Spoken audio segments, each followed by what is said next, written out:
On reprend Baruch Hashem le Sefer Yona et nous avions, il me semble, terminé ou en tout cas vraiment vers la fin, le deuxième chapitre. Je rappelle simplement que il y a, donc on avait bien compris qu'il y avait deux poissons. Les étaient essentiels. Il y avait à la fois une dimension d'étroitesse, dans la mesure où dans la poisson féminine, il y avait énormément de petits poissons, donc soudain on avait du mal, on sentait cette étroitesse.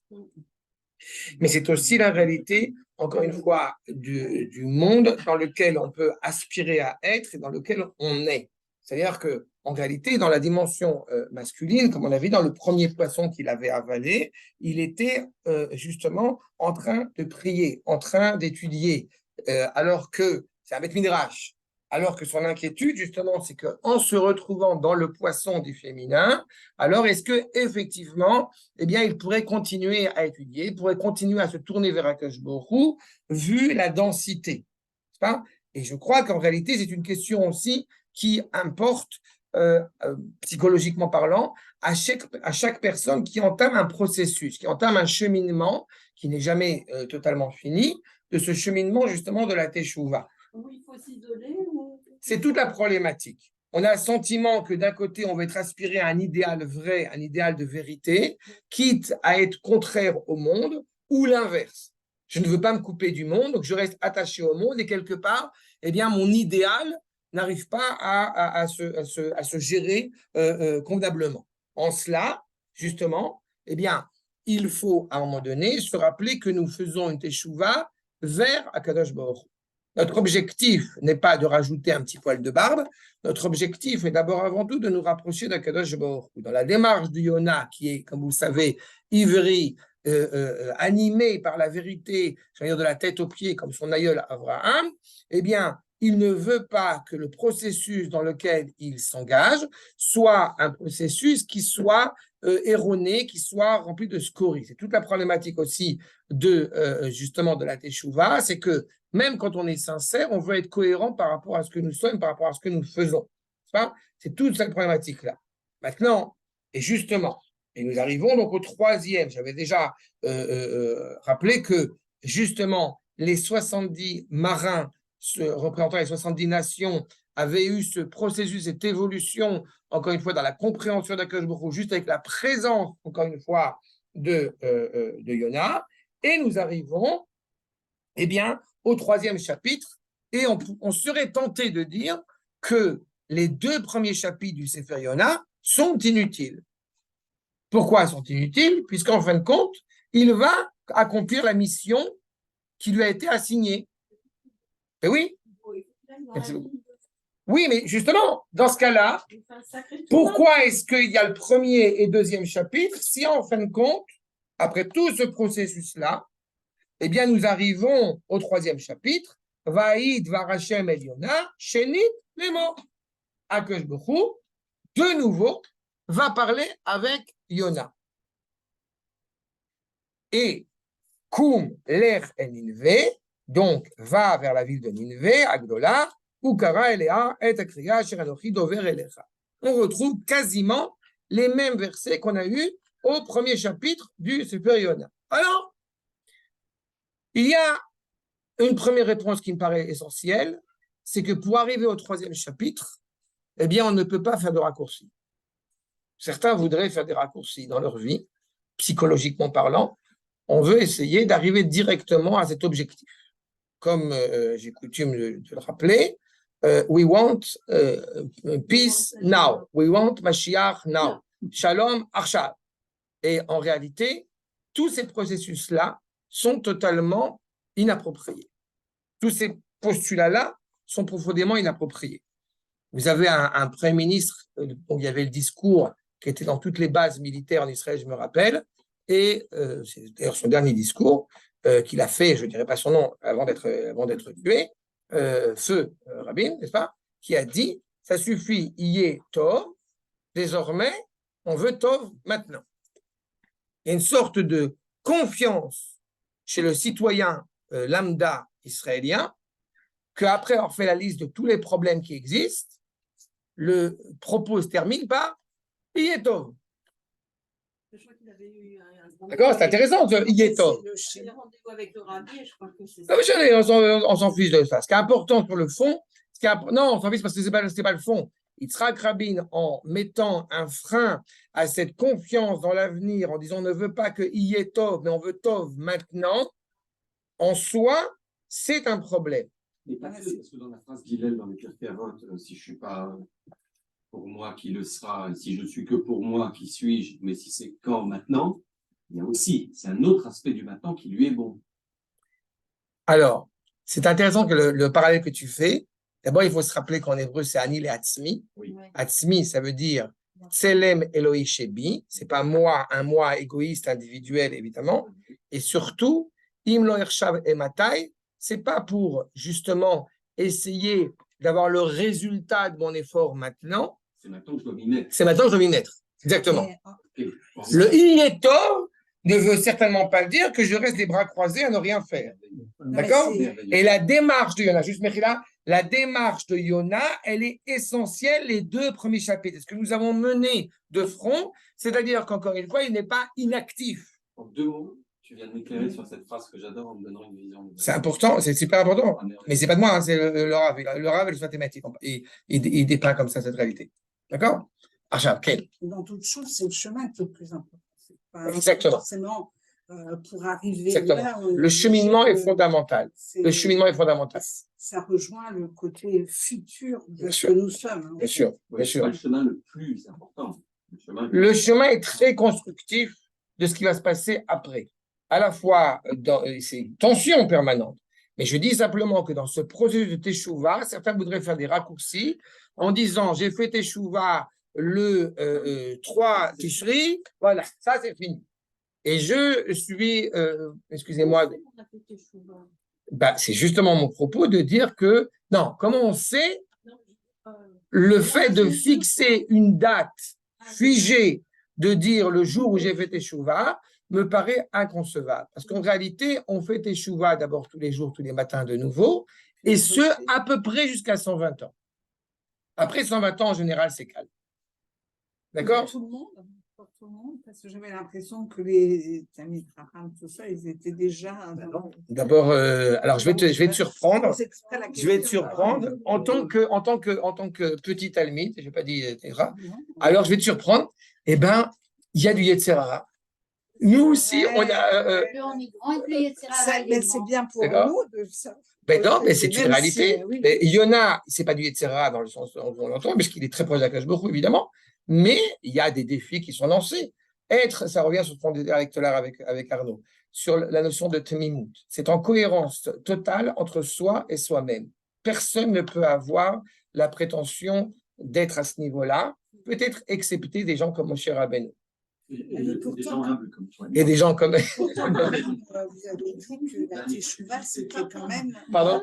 Vous avez quand même dit que la Teshuvah, c'était le peuple juif, c'était pas individuellement, c'était pas Oui, l'individu. il y a une Teshuvah qu'on appelle la Teshuvah. Parce que non, pas- j'ai dit que Yona exprime, d'une certaine manière, la démarche du peuple juif entièrement. C'est pour ça qu'il est appelé Ivri. Ce n'est pas une personne individuelle au sens isolé du terme. Il est constamment investi dans la destinée du peuple juif. Mais je dis que oui, il y a 2 niveaux de Teshuvah. Il y a la Teshuvah Klalit, et c'est pas moi qui le dis, il y a le Rav qui le dit dans la Teshuvah, évidemment. Il y a la Teshuvah Klalit et la Teshuvah Pratit. Et la Teshuvah Pratit, elle aussi, elle peut être comprise à 2 niveaux. Ce que j'appelle la Teshuvah Pratit, eh bien, elle peut être à l'échelle nationale et elle peut être à l'échelle cosmique. Elle peut être à l'échelle individuelle, ce qu'on appellerait la Teshuvah Pratit, et elle peut être à l'échelle Klalit en étant à l'échelle nationale. C'est le premier niveau. Il y a un autre niveau de Prat et de Klal, c'est un niveau national et un niveau cosmique. Il y a un autre niveau de Prat et de Klal, c'est au niveau de l'humanité et puis au niveau de toute la création dans son ensemble. D'accord? À chaque fois, nous avons ces références-là. Cosmique, chez vous, ça veut dire. L'univers tout entier. L'univers tout entier. Bien sûr. Évidemment. Y compris Kensen. Y compris de l'MZ. On voit bien ce qui se passe, les 70 marins que nous avons évoqués. Ils sont eux aussi dans une dynamique et dans un projet. D'accord? Mais en fait, quand on fait Teshuvah, on fait toutes ces strates de Mais Teshuvah. enfin, On n'est ça pas, dépend, il y a des gens, ça existe, Ah. il y a des gens qui font ce qu'on appelle une teshuva pitomite, et une teshuva soudaine. Il s'est arrivé un événement, hop, Non, demain, le processus, il est dans un processus. Teshuva complète. Enfin, Mais elle n'est jamais enfin, complète. Elle n'est jamais complète. Si tu te rappelles, dans un des enseignements que j'avais enregistré en audio, là, les petits enregistrements du matin, où j'avais rappelé au nom du Rav Yehuda ce que c'est que le Baal Teshuva. Tu peux, à l'inverse, rappelle le Rav Yehuda, tu peux faire du Lashon Hara de temps en temps, tu ne deviens pas pour autant un Baal Lashon Hara. Quand est-ce qu'on devient un Baal Lashon Hara? Quand ça devient une partie de nous-mêmes, une partie naturelle de nous-mêmes. On est constamment en train de faire du Lashon Hara. Il est très problématique en tout cas. À l'inverse, dans cette notion de Baal Teshuva, c'est celui qui est constamment animé par cette Teshuva. Donc, on est constamment dans une dynamique et que ça va être ça va être du mal vers le bien, mais ça va être aussi, pour reprendre ta remarque, ça va être rien de l'étroitesse à l'égard de la grandeur. À partir du moment où le monde n'a pas encore assumé le bien auquel il doit aspirer, ça montre que le monde n'a pas encore fini son processus de Teshuva. Et dans notre Sefer Yona, c'est pour ça que je trouve fascinant tous les facettes, si je puis dire, des différents protagonistes, c'est que vous avez toutes les formes de la Teshuvah qui existent. La Teshuvah des marins que nous avons évoquée, la Teshuvah d'Yona dans son processus de renaissance, puisque la Teshuvah, c'est aussi un processus de renaissance, dans la mesure, encore une fois, où on réapprend à vivre. Ce qu'on pensait être vie et mort, est-ce qu'on pensait être mort et vivant? Est-ce qu'on pensait être doux et amer et l'inverse de même? Donc, il y a un processus qui est mis en place. Enfin, une personne qui a fumé 3 paquets de cigarettes par jour et qui arrive à la conclusion que fumer n'est pas bon pour la santé, ça fait partie de la tchouva. D'accord? Une personne qui battait sa femme le lundi et le jeudi et qui a décidé d'arrêter, c'est la... Voilà, c'est Mishma. Mais vous avez compris l'idée qu'on est en train d'évoquer. D'accord? Vaïd var Hashem, je reprends. Maintenant, ce qui est intéressant, c'est qu'il y a une controverse chez les Chachamim. Si nous avons affaire ici, dans le 3e chapitre, à une prophétie nouvelle qui n'a rien à voir avec la première prophétie qui a été énoncée, ou d'autres qui vont dire que c'est une répétition, c'est un retour à la névoie qui avait déjà été évoquée, au début de ce chapitre. Et puis, deuxième postulat très intéressant où les Chachamim se discutent, justement, l'Al-Sher, l'Albim, sur le fait de savoir si, en réalité, quelle était la situation de Nineveh au 1er chapitre, quelle est la situation de Nineveh au 3e chapitre. Si ça a changé. Ça a changé. On pourrait s'interroger là-dessus. Certains vont dire que le 1er chapitre, la première prophétie, n'était pas là pour énoncer une possibilité de Teshuvah à Nineveh, mais pour leur annoncer qu'ils étaient foutus. Et dans notre chapitre ici, cela vient changer le décret où désormais ils ont la possibilité de faire Teshuvah. D'autres vont dire c'est exactement l'inverse. C'est-à-dire que dans le premier, ils avaient éventuellement la possibilité de Teshuvah.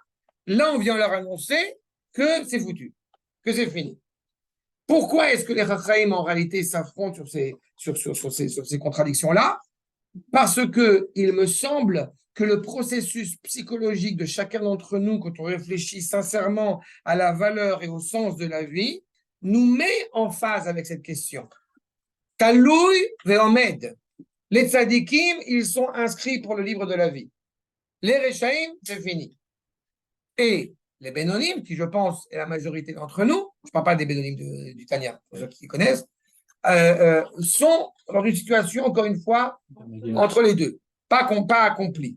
Mais au-delà de la réalité tzadikim, bénonim, rechaim, je pense que celui qui appréhende les fêtes de Tishri à sa juste mesure, et justement, et c'est là où on voit une personne qui est animée par une noblesse certaine, c'est d'être certain de ne pas encore être en accord avec le projet tel qu'il doit se produire. Donc, on est soi-même vis-à-vis de soi dans ces dimensions d'entre les deux. Et c'est pour ça que ça me paraît intéressant, les différentes approches de nos commentateurs, parce qu'en réalité, ils sont pleinement, je répète, en phase avec la situation psychologique qui est la nôtre dans ce processus de la Teshuvah.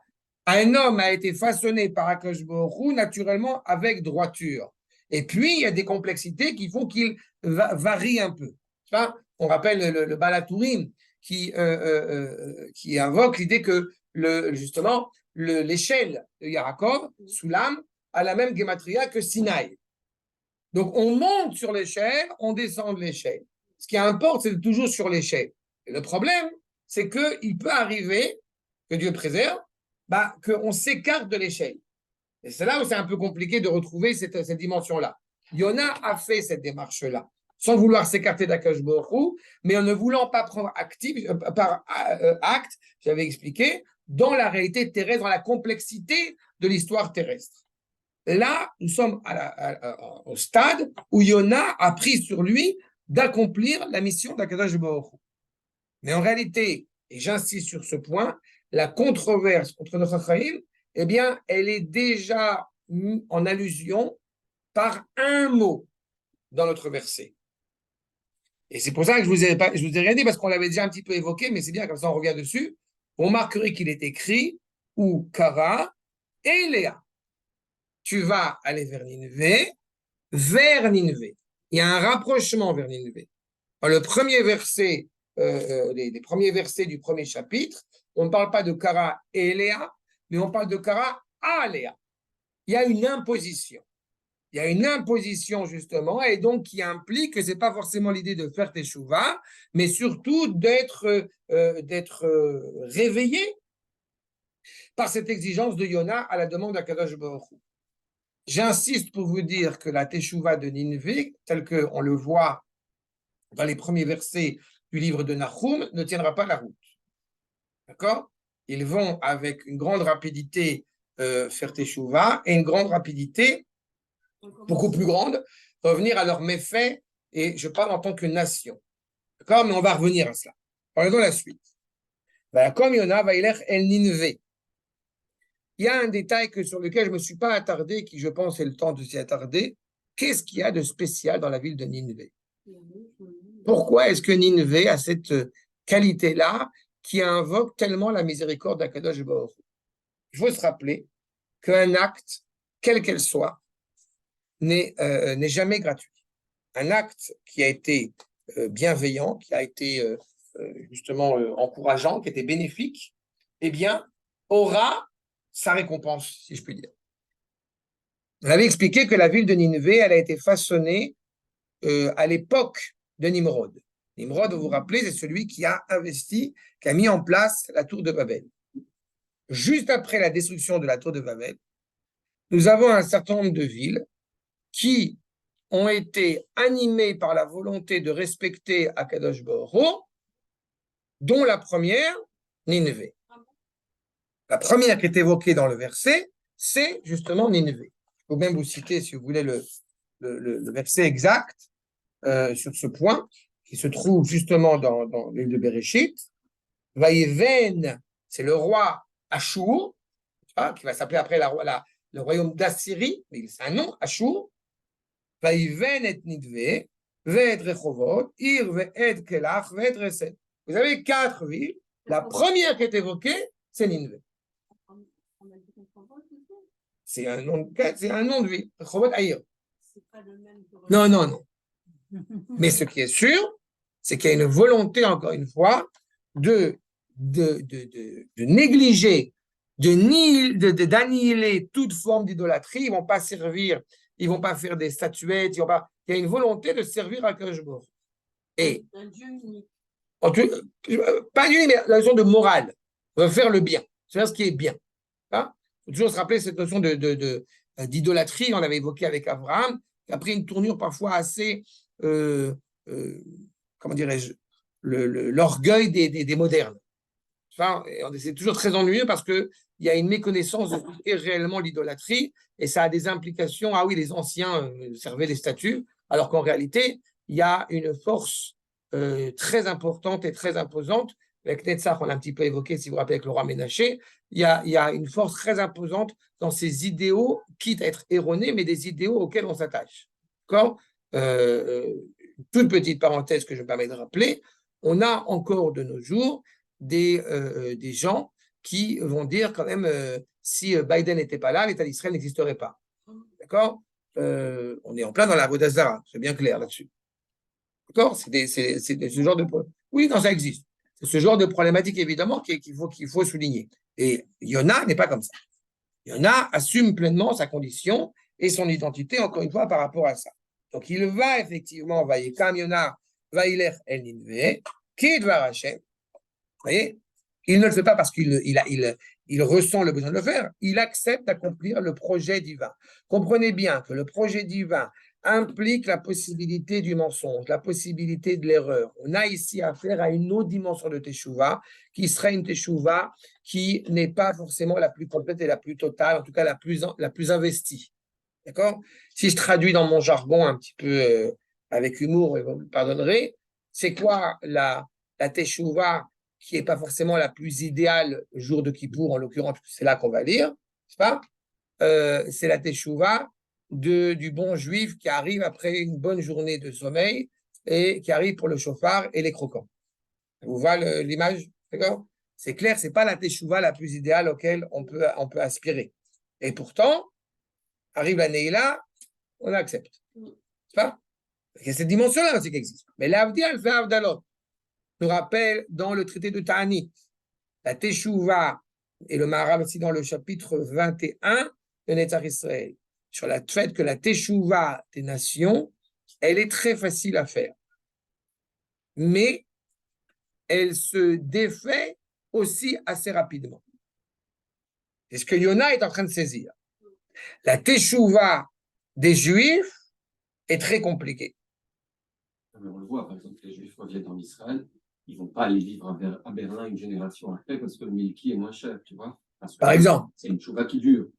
Alors justement, la Teshuvah du peuple juif, elle est plus compliquée, mais quand elle s'y accroche, elle est profondément sincère. Et ce que tu as soulevé à l'instant, tu peux l'élaguer à tous les cas de figure. D'accord? On a déjà évoqué cette problématique-là, que la Teshuvah, au sens évidemment du retour d'abord et avant tout à la nation, pour certains, elle est motivée par des raisons qui malheureusement ne sont pas forcément les meilleures, ou pour des raisons spirituelles, ou pour des raisons matérielles, ou pour des raisons économiques, pour des raisons antisémites, ce que vous voulez. Tout cela, ce sont, et je l'ai déjà souvent développé, mais je ne vais pas faire trop de digression, ce sont à mes yeux des fausses raisons. Et ce sont des raisons qui ne négligent pas le retour, mais qui ne peuvent pas perdurer à être la raison essentielle de ce retour. Comment tu expliques que des filles de rescapés de la Shoah qui ont fait l'armée, qui ont beaucoup donné à Israël, quittent le pays si vite? J'ai du mal, je comprends ce que tu dis, mais c'est vraiment... Ils veulent voir autre chose, ils sont Non, C'est parce qu'il y a une teshuva, parce que je répète, le corps de la nation hébraïque, je ne veux pas encore une fois partir de... Je te rappelle que Yona, justement, qui est ivri, être ivri implique deux dimensions qui n'en sont qu'une. Tu as, et surtout à notre génération, tu as une réalité d'une dimension matérielle qui a été bafouée pendant 2000 ans, qui aujourd'hui est exigée en retour. En réaction à cela, tu as automatiquement une révolte spirituelle qui s'opère. C'est à partir de la génération dans laquelle nous vivons. Mais tu as de l'autre côté une réaction, une contre-réaction, de gens qui potentiellement vont te parler de spiritualité, mais au vu de ce regard sur la matérialité qu'ils vont trouver absolument problématique, donc eh bien, ils préfèrent s'en couper. Dans les deux cas de figure, on a un problème. D'accord? Mais il est certain que si, encore une fois, la teshuva sur la terre, la teshuva à la nation n'est pas animée par le souffle divin, je ne parle pas, elle est obligatoirement animée par le souffle divin. Mais si elle n'est pas pensée, réfléchie selon cet axe-là, eh bien, automatiquement, elle va à un moment donné, malheureusement, s'effriter. C'est ce que nous sommes en train de vivre en ce moment. D'accord? Aujourd'hui, nous avons des éclaircissements, des birourim qui sont faits. Et c'est justement ça le problème. Parce que Yona, je répète, pour reprendre sur mon sujet, en tant que prophète de la vérité, de parole de vérité, ne pouvait pas accepter de prime abord ce passage-là, cet épisode-là. Il voulait être attaché à Elohé Hashamaim, la manière dont Akash Baruch Hu a décidé de façonner l'homme, comme on dit, l'Echatrila, dès le départ. On se rappelle que quand il y a la question de créer, de façonner ou non l'homme, alors le Midrash insiste sur le fait que l'onoach, il n'est pas reposant que l'homme soit créé. Et donc, on pourrait choisir éventuellement de ne pas créer l'homme. Mais la volonté d'Akadosh Baruch Hu, eh bien, elle implique à la fois cette réflexion sur la condition de l'homme et à la fois la volonté de le créer. D'accord? Il y a un enseignement de Manitou que j'aime beaucoup sur le fait que la différence essentielle entre le monde occidental et le monde oriental, l'hébraïsme en particulier, c'est que quand dans le monde occidental, dis-moi qui tu es, je te dirai en quoi tu crois. Et dans la tradition juive, dis-moi qui tu es, je te dirai qui tu seras. D'accord? C'est exactement ce processus-là, encore une fois, de ce retour que nous devons avoir en tête. D'accord?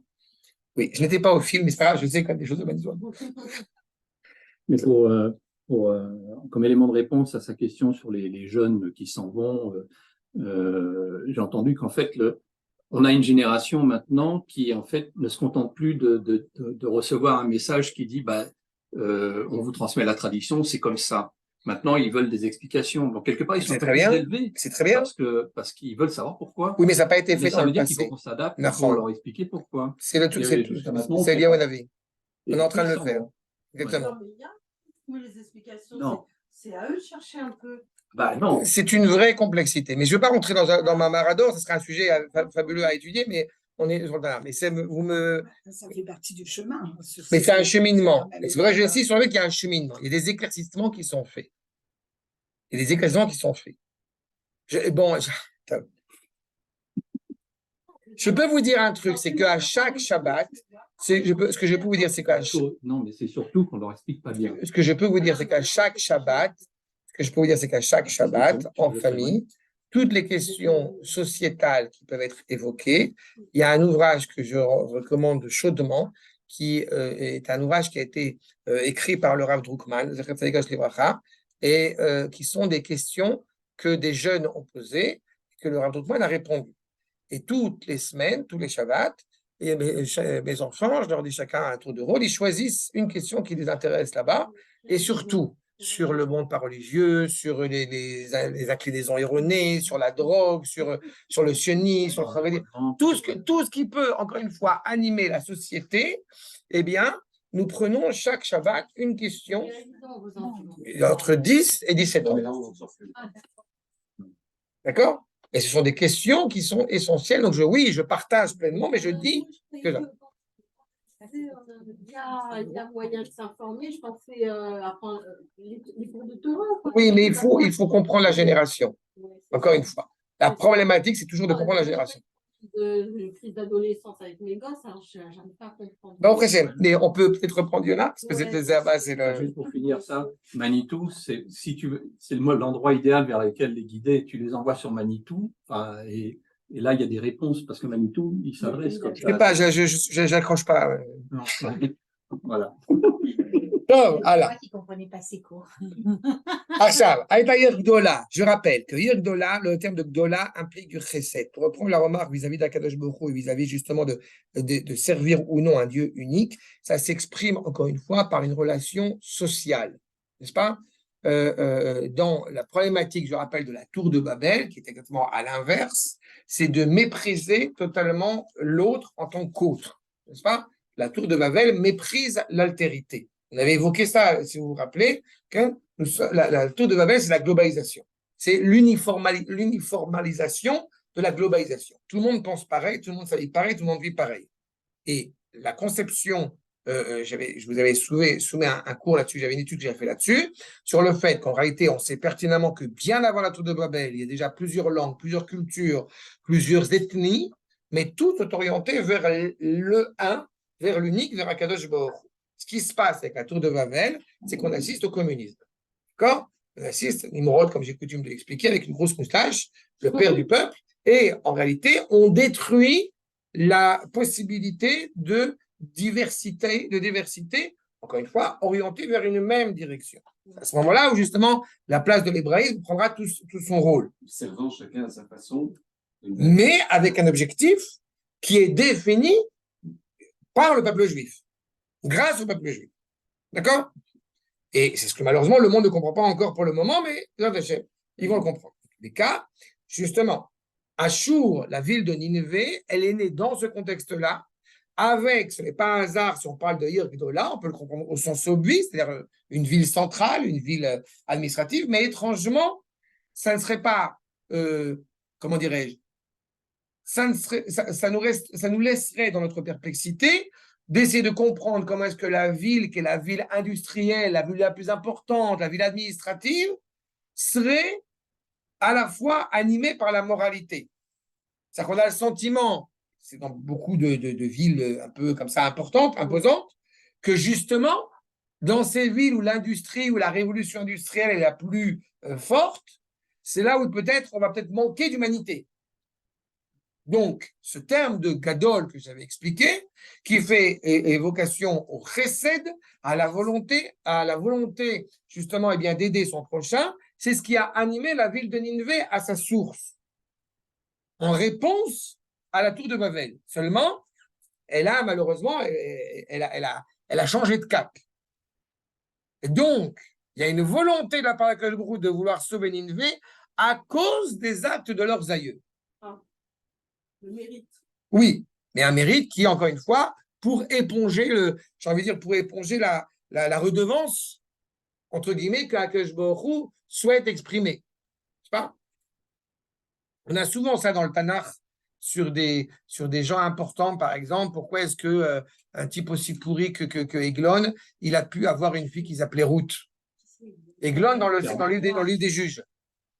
Dans le livre des juges. Et Eglon, c'est quelqu'un qui a été tué par Ehud Ben Gera, au Hashem, et Eglon était très problématique. Seulement, il se trouve que en l'honneur d'Akadosh Baruch Hu, il s'est levé.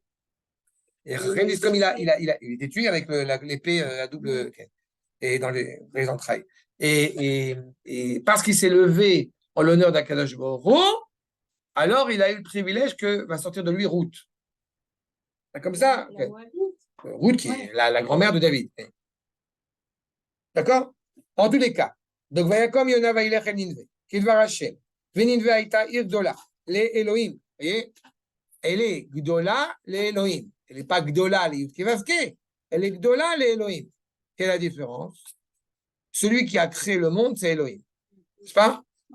C'est pas Yudkevavke. Yudkevavke, c'est le nom d'Akadosh Baruch Hu, le nom l'ineffable, le tétragramme, comme on le dit en français, qui est l'expression de l'investigation, de l'investissement du Dieu dans l'histoire. C'est la providence. C'est celui qui s'est révélé au Sinaï.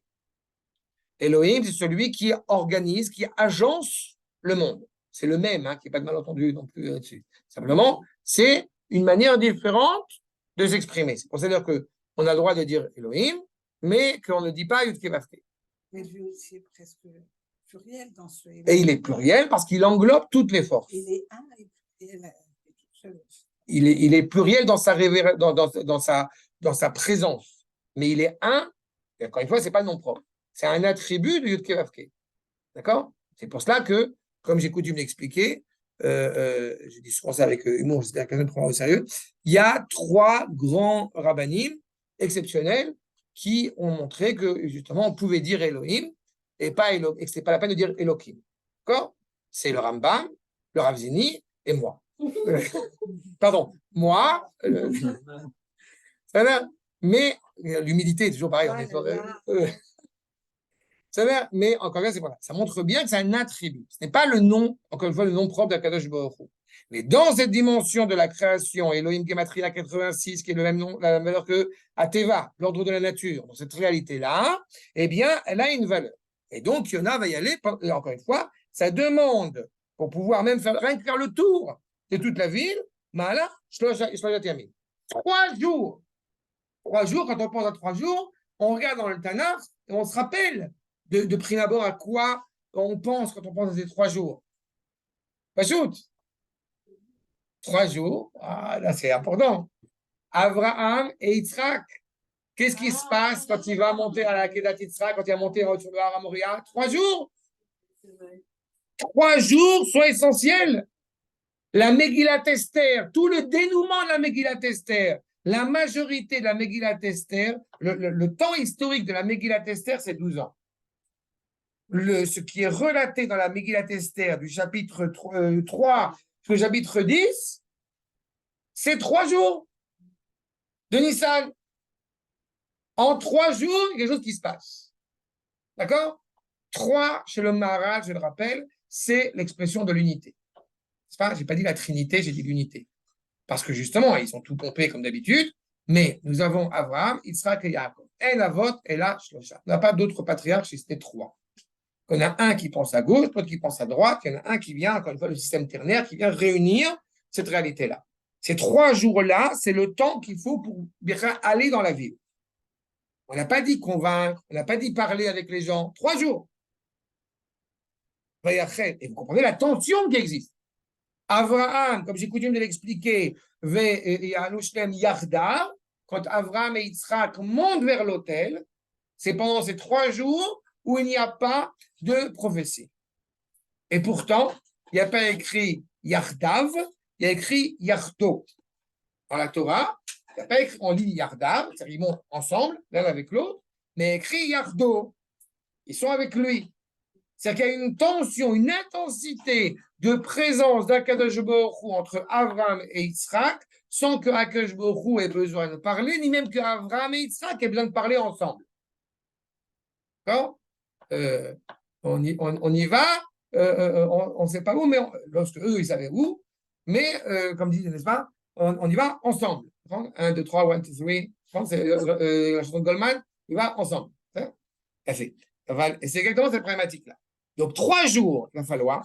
Vayachel Yona lavo ba'ir, donc il y va. Vayachel Yona, et Vayachel, il y a cette notion de tfila, il y va. Lavo ba'ir, ma'alach yom echad. Et Vayikra, Vayomer od 40 yom venidve ne'epechet. Alors que cette ville, a priori, qui demande 3 jours, il arrive à faire ces 3 jours en 1 jour. C'est 3 jours ou 1 jour. Une réponse. D'accord, vous avez compris? Ah oui. J'ajoute, puisque l'objectif, encore une fois, c'est d'atteindre cette unité du projet divin. Donc, 40 jours, c'est intéressant comme chiffre aussi, 40 jours. 30, il y a 40 jours, il y a Moshe Rabbeinu, 40 jours et 40 nuits. Qu'est-ce qui se passe dans l'embryon après 40 jours, vous pouvez me rappeler? Le sexe de l'enfant. Le sexe est déterminé. Et la Neshama aussi, elle est en train de se mettre en place. C'est-à-dire que vous avez une réalité, encore une fois, où 40 jours peuvent être féconds, comme peuvent être exactement l'inverse. D'accord? 40 jours, c'est évidemment aussi pour la petite boutade, mais ce n'est pas une boutade d'ailleurs. 40, c'est même. Maïm, Altikra Maïm et la Torah. Pas? 40, c'est la lettre Mem. Mem, c'est Maïm. L'eau. Mais le Midrash nous dit Altikra Maïm et la Torah. L'eau abreuve. Comme la Torah, justement, eh bien, c'est l'arbre de la vie par excellence. Donc, ça veut dire qu'en 40 jours, justement, Ninvé, Veninvé ne'epechet. La ville est retournée. Il n'y a pas dit la ville nichrevet. Elle est retournée ou d'un côté ou de l'autre. Veyaminu anshe Ninvé. À peine Yona est dans la bouche. Tout le monde le suit. Qu'est-ce qui s'est passé? On va voir qui vraiment le suit ou non. Veyaminu anshe Ninvé. Be'Elohim. À peine Yona, donc il s'est exprimé en 1 jour. Les gens de Ninvé, si je traduis littéralement, eh bien, ont confiance en ce Dieu qu'on appelle donc Elohim. Vaikreu, et ils appellent à jeûner, Tzom, Veilbeshu, Sakim, Migdolam, Ve'altanam. Et ils appellent les grands comme les petits à jeûner et à mettre des sacs, à mettre des toiles de juillet quand on était en deuil pendant cette période. Bel Teshuvah. Pas exactement. Il y a un petit problème supplémentaire, c'est qui a cru en Yona. Et comment est-ce qu'ils ont cru aussi vite en Yona? Réponse. Vous vous rappelez des 70 marins? Fait. Ils sont arrivés à Ninvé. Ils sont arrivés à Ninvé. Non, ils sont partis avec Yona. Ils ont quitté Yona. Ils l'ont jeté à l'eau. Oui, mais eux, ils sont partis et ils ne sont pas allés jusqu'à Tarchi, ils sont allés à Ninvé. Et quand ils arrivent à Ninvé, ils arrivent à Ninvé, ils l'ont devancé, ils arrivent à Ninvé, puisque c'est là-bas qu'ils vont, et ils racontent ce qui vient de leur arriver. Et tout le monde se moque d'eux, évidemment, parce que c'est fou, c'est une histoire. Tous les gens de Ninvé ne croient pas. Sauf que celui qui est le protagoniste de cet épisode arrive. Ça change la donne. On connaît tous les histoires des grands babot et des grands rachamim qui ont fait que, et puis on dit, ouais, ça va, Et puis quand on découvre que la personne qui a vécu cette histoire, elle le raconte vraiment, alors ça change. Sauf que pourquoi est-ce que Dafka, toutes les histoires racontées au nom des Chachamim, aussi vraies soient-elles, pourquoi ne sont-elles jamais racontées par les Chachamim eux-mêmes?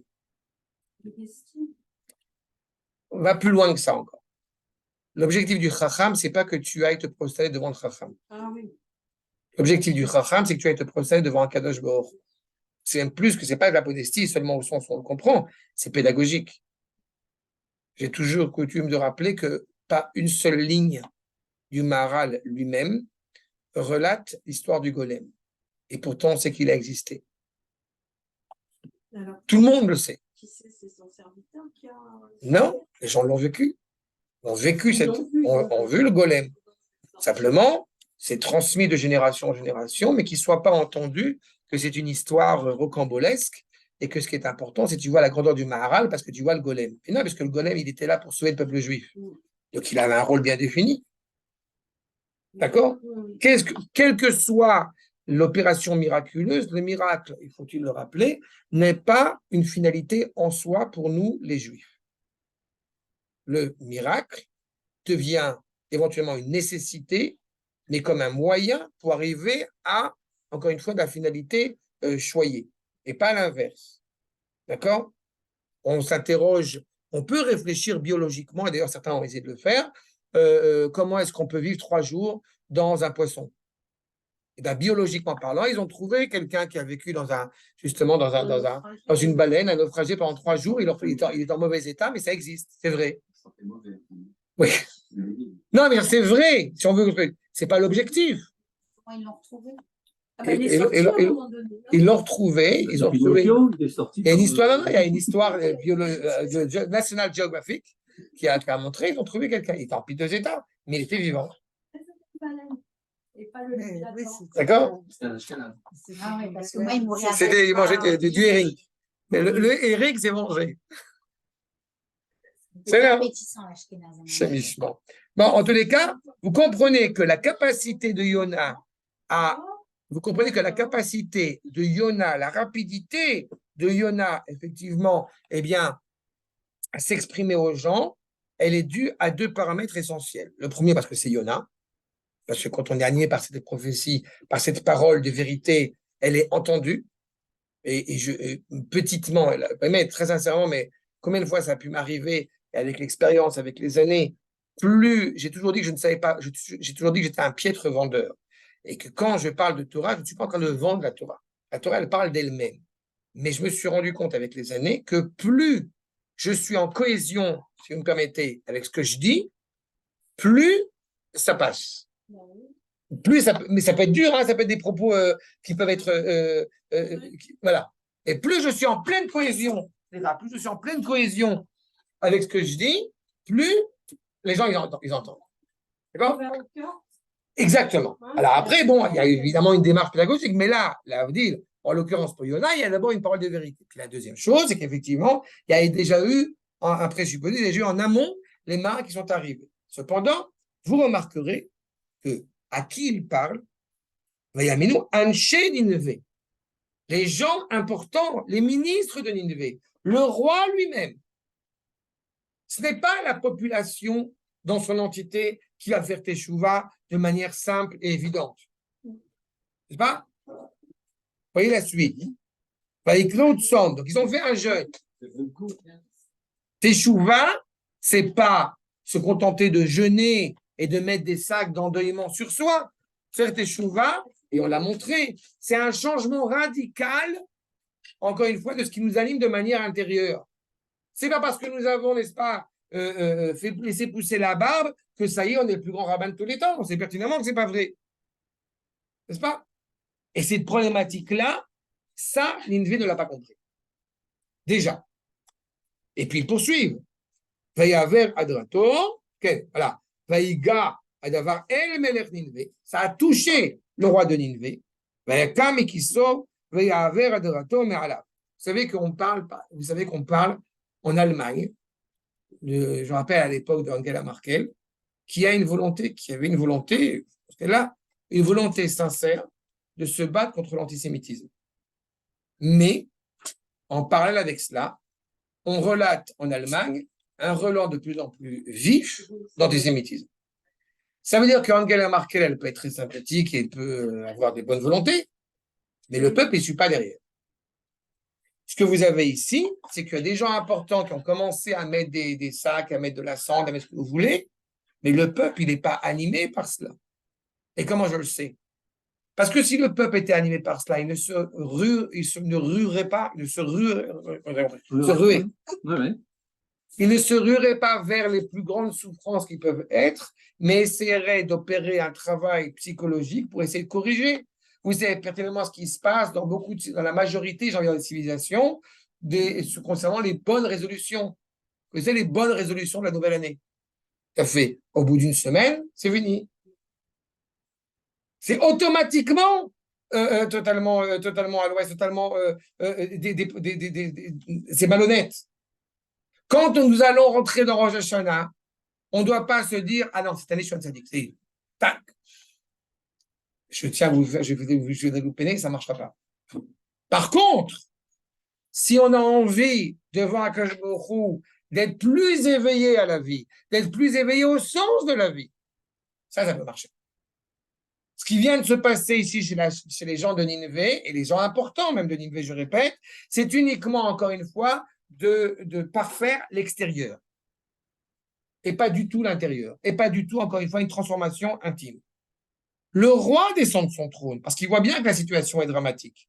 Vaïgad avaré la mêlère, ça le touche.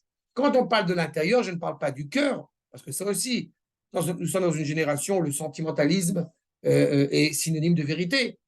Mais pas parce qu'on pleure ou parce qu'on est sentimental qu'on a raison. Et il gagne, mais ça me touche. Il y avait une fois ça me fait rire, il y avait une fois une interview comme ça, il y avait parlé d'Israël, ça, et il y avait Juliette Binoche et Alain Finkielkraut, qui étaient l'un à côté de l'autre. Vous voyez déjà la nuance. Hein. Et elle se met à pleurer et tout le monde l'applaudit. C'est une actrice quand même. Hein. Oui, mais ça veut dire. Non, mais il y a un côté, c'est pas elle, je m'en fous d'elle. Ce qui m'intéresse, c'est parce qu'au bout du compte, on pleure sur un sujet parce que les pauvres Palestiniens qui souffrent, donc automatiquement, on a raison. Là, c'est exactement ce qui se passe. Vaïga Adava El Melech Ninve. Du coup, Vaïakam Mikiso, il n'y a aucune réflexion. Ça l'a touché, donc il se lève de son siège. Vaïaver Adrato. Et donc il enlève sa tunique royale, Ne'ala, Vaïchas Sak Vaïchev Alaïfer. Et lui aussi s'assoit et est animé, encore une fois, de cendre. Pourquoi je vous dis que la Teshuvah, elle est clairement pas profonde et pas authentique chez Nineveh? Parce que ils vont se préoccuper pas seulement de faire ça à leur propre chef, mais toutes les créatures qui animent leur royaume vont traverser ce sort. D'où vous avez vu qu'on avait une autorisation de porter préjudice aux animaux quand on fait tchouva. Qui c'est qui a parlé de ça? On parle de ça. Vaïzak vayomer ben Nineveh, et donc un cri est entendu à Nineveh, mitam ameler ugdola, vous voyez, les grands du royaume, les morts à Adam, ve'abema, abakar, ve'atson, al itamu meuma, al ireu umaim, al ishtu. C'est pas seulement eux qui se privent, qui vivent dans la privation. Ils imposent à leurs troupeaux, à leurs bêtes, le même régime. De quoi on parle là? Je comprends pas. La Teshuvah de Nineveh, Ouais. c'est un cri, éventuellement un cri du cœur, sans aucun travail pédagogique, sans aucun travail psychologique. Ils ont simplement retenu le message que si on ne change pas notre manière de vivre, eh bien, dans 40 ans, notre ville est détruite. J'ai une question à te poser. Quelle est la part de Yonah dedans? Parce que c'est blasphème ce que je dis, mais pour faire tchouva, il faut un rab, il faut quelqu'un qui t'explique. Et là, on prend des gens qui sont mal conduits, on veut leur faire tchouva, ils arrivent, ils réagissent comme ça. Là, ils peuvent prendre des Toi, par initiatives. exemple, D'abord. on fait pas réagir comme ça, il y a une étude, il y a du temps. Non, d'abord, il y a une petite nuance, c'est que vous êtes juif. C'est pas juste. C'est la première chose. C'est-à-dire que la première chose que On j'ai... peut faire tchouva, Mais tout le monde entier fait tchouva. D'accord. Ensuite, même au niveau des non-juifs, il y a des comportements qui doivent apparaître comme détestables et comme problématiques. Les 7 Misot Bnei Noach. Cette ville, elle a porté ça, ce sceau en elle, ce qu'on a dit, c'est après la tour de Babel. Et puis, elle a commencé à, justement, elle a blasphémé. 3, il n'y a aucun problème à ce que Yona leur explique comment faire. Mais tu vois bien que dans les versets, ils ne l'ont pas interrogé. Donc, ça veut dire 2 choses. C'est que, un, ils savent pertinemment que leur comportement est problématique, mais on s'en fiche. 2, ils ne cherchent pas réellement à corriger les choses. Si leur démarche première est de se lever du trône, pour les ministres parmi eux, de se lever de leur trône et d'imposer des nouvelles lois qui sont des lois restrictives à l'échelle, je vais prendre une anecdote tout à fait contemporaine. Est-ce que tu vas monter les impôts en Grèce pour éponger la dette, ou tu vas essayer, je parle vraiment sans connaissance profonde, ou tu vas essayer de donner des cours comment gérer son foyer, comment gérer le pays économiquement? Tu comprends la nuance entre les deux? Ça ne peut pas marcher si tu veux monter les impôts, ça ne peut amener que à la révolte civile. Bon, bah, dans un autre contexte, j'ai envie de dire, c'est un peu la même chose. Amener, en réalité, la ville de Nineveh à corriger l'extérieur sans se préoccuper de corriger l'intérieur, eh bien, automatiquement, ça ne pourra pas amener une bracha, ça ne pourra pas amener de bénédiction. Et la démarche du roi, comme j'ai dit, il est touché en son cœur, mais si tu es vraiment touché, mais va voir Yona, interroge-le, dis-nous ce qu'on doit faire, ce qu'on peut faire, comment retrouver une cohésion et une cohérence vis-à-vis d'Akadosh Baruch Hu. Mais tu vois bien qu'il ne l'interroge pas. Il aurait pu l'interroger comme les marins l'ont interrogé. Bien sûr, ce qu'ils ne l'ont pas fait. Je me permets de préciser et de rappeler que tous les êtres humains de différentes ethnies auxquelles le Rav Cherki notamment s'exprime, il faut toujours avoir en tête que ce n'est pas lui qui va vers eux. C'est eux qui sont animés par cette volonté de devenir des Bnei Noach et qui veulent apprendre du Rav Cherki comment se comporter en cohésion avec le projet divin. Vous voyez qu'il n'y avait rien de ça ici dans la ville de Nineveh. Ce n'est pas du tout l'objectif. Il y en a, donc, ils savaient pertinemment qu'ils allaient se planter, enfin qu'ils se plantaient. Oui, mais il a accompli ce pourquoi. Non, ils ont encore leur chance de réagir par rapport à Oui. C'est pas à lui de leur dire. C'est pas à lui de leur dire qu'ils se trompent. Il leur dit que la ville, elle va être retournée. Retournée dans quel sens? À vous de décider. Non, mais comme le dit le Rav, ils ne disent pas à Yona, prends-nous quoi faire. Oui, mais la question, c'est pourquoi est-ce que Yona, lui, ne leur dit pas qu'ils ne sont Mais pas parce sur le que- bon route? Mais parce que C'est pas le rôle de Yona. ce n'est pas le rôle de Yona. Yona accomplit la parole d'Akadosh Baruch Hu de la manière que ce n'est pas le rôle du peuple juif d'aller essayer de résoudre le conflit occidentaux-musulmans. Ce n'est pas le rôle du peuple juif. Il y a des gens, il y a certains qui aimeraient. Justement, ils se plaignent de ça. Pourquoi est-ce qu'on ne fait pas une Torah où on va enseigner aux non-juifs? Non, la Torah nous l'interdit d'abord pour commencer. C'est ça que c'est bien que tu aies précisé pour le Rav Cherki qu'on vient à lui et pas à la Oui, mais c'est important de le bien Bien signifier. sûr, mais c'est bien que lui. Il faut une motivation. On a une cohésion, encore une fois, et c'est parce que nous sommes redevenus une nation qu'il y a lieu d'en parler, mais ça, c'est un autre sujet. Mais ce qui est certain, c'est qu'ils ne mangent pas, ils ne boivent pas, et voilà. Mais vous comprenez que dans le même contexte, si je remets encore une fois dans le contexte du projet de la Teshuvah, c'est très sympathique de dire, je disais ça un peu anecdotique, mais c'est un petit peu l'esprit dans lequel je pense. C'est très sympathique d'enlever, c'est totalement archaïque ce que je veux dire maintenant, mais pas. C'est très sympathique d'enlever la télé du meuble du salon. D'accord? Mais le problème, c'est qu'il y a encore le petit napperon avec la poussière, la bibelot là. Eh bien, c'est très problématique d'avoir enlevé c'est très sympathique d'avoir enlevé la télé, mais la vraie question, c'est de savoir qu'est-ce que tu y as mis à la place. Et là, ce qu'ils ont fait, c'est qu'ok, ils ont enlevé la télé, si je puis dire, mais ils n'ont rien mis à la place. Donc, automatiquement, ça ne peut pas découler sur quelque chose de positif. D'accord? Veit Kassou, Sakim Ada. Vous voyez, en réaction à ce désir sociétal, vous avez justement l'implication sur le reste du monde. C'est du monde, de la société. Sakim Adam ve'abema. L'homme a un comportement, c'est en réalité, on est en train de dire que l'homme et l'animal sont la même chose. Adam ve'abema. Vaikru el Elohim bechoska v'yashuvu ish midarko hara'a. Et chacun revient justement de son cheminement. Est-ce que cette teshuva est abjecte? Non. Elle a aussi une valeur. Mais on sait pertinemment, malheureusement, je vous rappelle qu'on lit le Sefer Yona, et c'est pas un hasard, à la mincha de Yom Kippourim.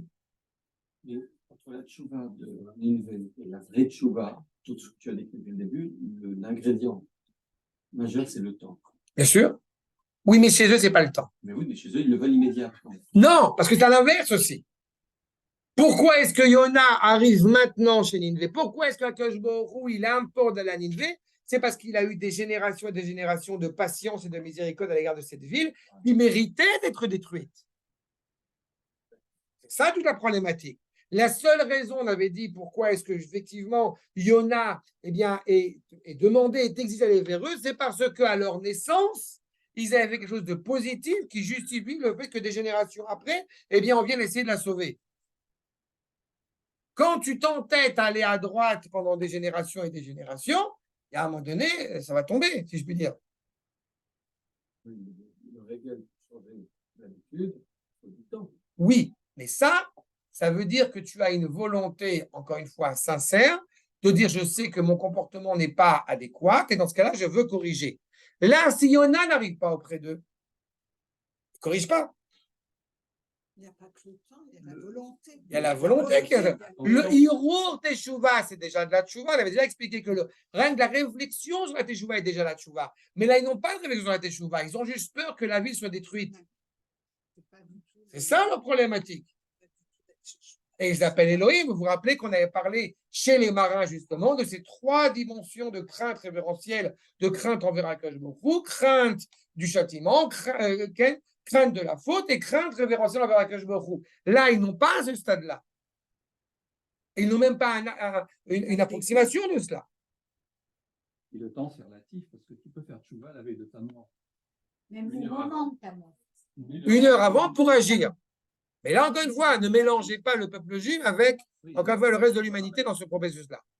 Ce qui importe, c'est qu'il y a aussi une dimension, encore une fois, avec cette volonté, tu me demandais tout à l'heure par rapport à la tchouva complète, shlema, on essaye, on efforce. Il y a toujours à faire. Mais la teshuva, encore une fois, je répète, c'est pas, j'ai pas mangé cachère, maintenant je mange cachère. La teshuva est beau, et c'est le fait de manger cachère est la résultante de ce processus de teshuva. Mais la teshuva, c'est un changement, encore une fois, radical et progressif à la fois de comportement, ce qui n'est pas leur cas. D'accord? On peut refaire des erreurs. Au contraire, la teshuva est un processus non, la teshuva est un processus douloureux. La teshuva est un processus douloureux. La teshuva est un processus douloureux pour se libérer totalement de ces scories et de ces impies. Oui, mais encore une fois, on peut toujours tomber. Mais on ne tombera pas de la même manière. Et j'insiste sur le fait que ce qui leur importe à ce moment-là, encore une fois, et là aussi c'est important, c'est qu'ils n'ont pas confiance dans la bienveillance d'Akadosh Baruch Hu. Et ça aussi, c'est fondamental dans le processus de Teshuvah. Ce n'est pas seulement justement de se juger. Vous savez, c'est tout le problème, encore une fois, de Rosh Hashanah. Pour certains, c'est justement le jour du jugement Yom Hadin, mais c'est un jour où on va tous brûler. Et pour d'autres, c'est un jour où, au contraire, on va manger, on va s'éclater. Vous voyez que dans la liturgie, j'ai fait des cours là-dessus, que c'est un jour profondément réjouissant. Le fait est, c'est que il serait problématique, justement, celui qui, dans ce processus de Teshuvah, alors où il n'a pas confiance en lui, dans sa capacité à réparer, où il n'a pas confiance en Akadosh Baruch Hu, dans la possibilité, d'effacer nos fautes. Et les deux problématiques, évidemment, existent. La ville de Nineveh, c'est ce que vous dites, Mi yodea yashuv venachem venicham Elohim veshav micharon apo velon aval. Qui sait si Akadosh Baruch Hu va revenir de sa colère? Vous vous rappelez quand Yaakov Avinu, il va voir les bergers qui ont fermé le puits, n'est-ce pas? Vous vous rappelez quand il va chercher, quand il va aller rencontrer Rachel et Meno, et aussi c'était une étude que j'ai fait sur le temps Echaim et Ainaten. Et le Echaim et Ainatem de Yaakov, mes frères, frérots, d'où Ainatem, on peut le comprendre de deux manières. Ou mes Ainatem, d'où venez-vous, ou mes Ain, du rien, vous venez. Il va dans la ville de Haran. Haran, c'est-à-dire où est entretenue la colère d'Akadosh Baruch Hu à cause de la désertion, si vous vous rappelez par rapport à la famille hébraïque, à cause de la désertion de Nahor, la désertion justement de la famille hébraïque qui a déserté sa destinée. Est-ce que vous venez encore de ce rien, de cette colère d'Akadosh Baruch Hu, ou vous êtes intéressé à accéder au shalom? Réponse des bergers, voici Rachel, elle y croit encore. Et c'est ça qu'on veut produire.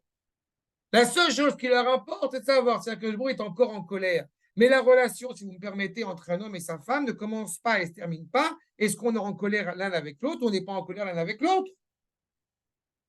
On aspire à beaucoup plus que ça. Ce qui n'est pas la réalité de Nineveh. La réalité de Nineveh, justement, je répète, ne vit pas selon ce prisme-là. Elle vit dans un prisme, justement, on pourrait presque même dire de fait religieux. J'ai fait ma béa du jour.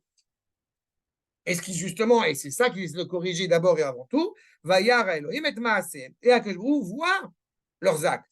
Kishavu midarka mar'a. Ils sont revenus du mauvais chemin dans lequel ils avaient pris.